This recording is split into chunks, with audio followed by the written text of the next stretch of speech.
Well, just 48 hours ago, we told you about a shocking fake nude photo scandal rocking a school in regional Victoria.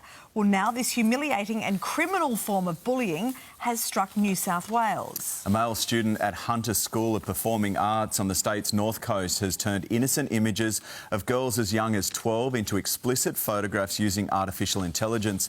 Despite being caught with 300 of these photos on his phone, all he received was a 10-day suspension and he's now back at school. Parents are furious, but experts say nothing will change until perpetrators see clear and serious consequences.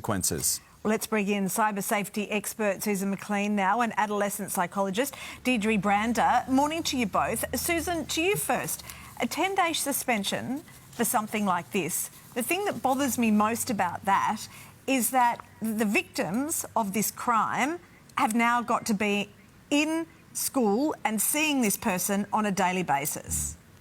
Correct, and I think it's absolutely appalling that that is happening. There comes a time when young people behave in such a way that the rights of one student to remain do not and must not outweigh the rights of the rest of the community to be safe. Schools have a legal duty of care through common law to ensure a safe learning environment. And while that boy is at the school, those girls are not safe. They might be safe physically, but they're not safe mentally, and that's equally as important. Deirdre, take us through some of the reasoning behind why a student would choose to do this, to make these fake nude photos and share them. We know that young people are faced with technological advances that are faster than we can even comprehend. So it starts off as curiosity around, nudity and images, but then it becomes living out a fantasy world. And unfortunately, the lines between what happens online and what happens in the real world are really blurred on this, and moral reasoning seems to go out the window. So, Deirdre, how damaging are these scandals? It's very, very damaging, particularly for these victims, because it is a form of sexual abuse. We know that studies show that people who are victims of this feel shame, exploitation, it leads to anxiety, it leads to depression, and they're left wondering, where are these images going to show up again, and what's going to be the long-term impact on my life and my digital footprint?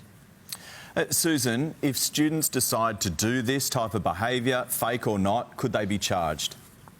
Absolutely, because the one good thing about our laws is when we talk about the manufacture or the making of child abuse material, it covers a real image, a fake image, an AI image. It covers anime and cartoons.